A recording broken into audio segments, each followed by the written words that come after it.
YouTube. It is your friendly neighborhood LPL financial advisor, Mike Campagna.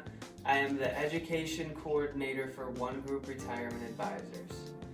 It appears as though we have some results for the 2020 election, so I'd like to discuss what we may expect to see moving forward in the financial markets. The election is a popular topic of conversation among our clients, many of whom want to talk about what-if scenarios. This election was certainly a unique one, and it turned out to be closer than many people thought it might end up being.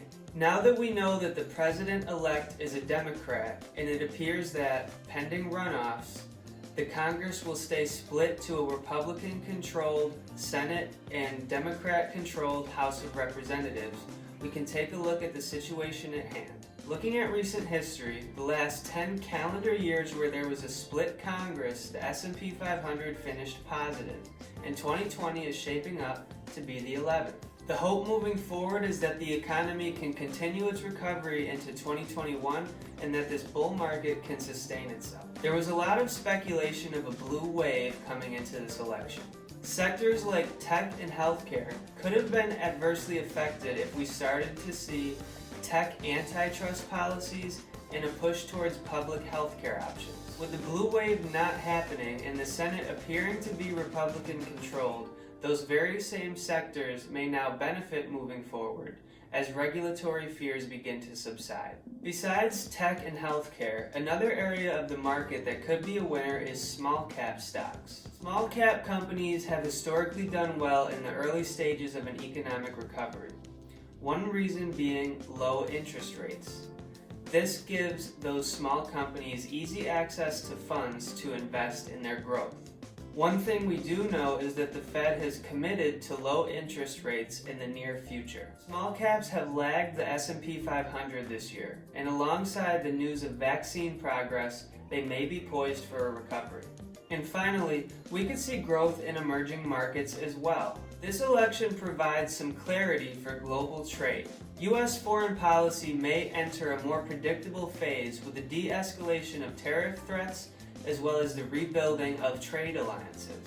A second stimulus as well as reduced uncertainty in foreign trade policy could mean the U.S. dollar may continue to decline in strength and emerging markets would be more likely to see growth. With all that being said, we cannot predict the future. So let's take a look at some broader historical data to see what we might expect in these next 4 years and beyond. According to State Street Global Advisors data spanning from 1948 to 2017, we have 8 instances of a Democratic president being elected and 10 instances of a Republican president being elected. The average returns in the November and December following the election of a Republican are 3.6%, compared to 1.9% during the same time frame when a Democrat is elected.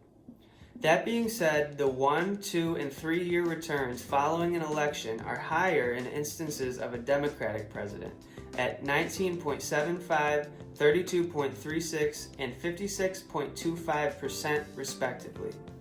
This is compared to 3.86, 14.19, and 37.75% respectively with a Republican president. So the broad measure of just Republican versus Democrat president would tell us that the market has performed better with Democratic presidents than Republican presidents during the past 70 or so years. Looking a bit further into those 8 specific instances of a Democratic president, there has only been one occurrence where there was a split Congress. The returns over the 2 months following the election, as well as the post-election 1, 2, and 3-year returns, were 1.49, 32.37, 50.48, and 52.55% respectively. As you can see, these numbers outperform the returns from the instances of a Democratic Congress and underperform the one instance of a Republican Congress. We have mentioned the fact that it appears there will be a split Congress. So let's take a look at the data specifically about a split Congress spanning between 1933 and 2019. There's been a total of 12 years of data that applies, 4 of it with a Democratic president and 8 of it with a Republican president. The average annual returns over the 4 years with a Democratic president is 13.6%, whereas the average annual returns over the 8 years with a Republican president is 8.77%. I think the primary takeaway from looking at this data is that over the course of recent history, we've had several different scenarios play out with the political parties of the president and Congress. Data that applies to a Democratic president with a split Congress is relatively strong, but the sample size is small and past results don't predict future outcomes. As much as we analyze conditions and data to try to best position our portfolios, the advice will always come back to the same principles. Stick to your long-term strategy, do not make knee-jerk reactions, and do not try to time the market. Control the things you can control, which could be how much money you save for investing or your asset allocation, and let the rest fall into place. Talk to your licensed financial advisor for guidance on individual investing advice. I hope you found this video helpful, and I wish you well. Thank you.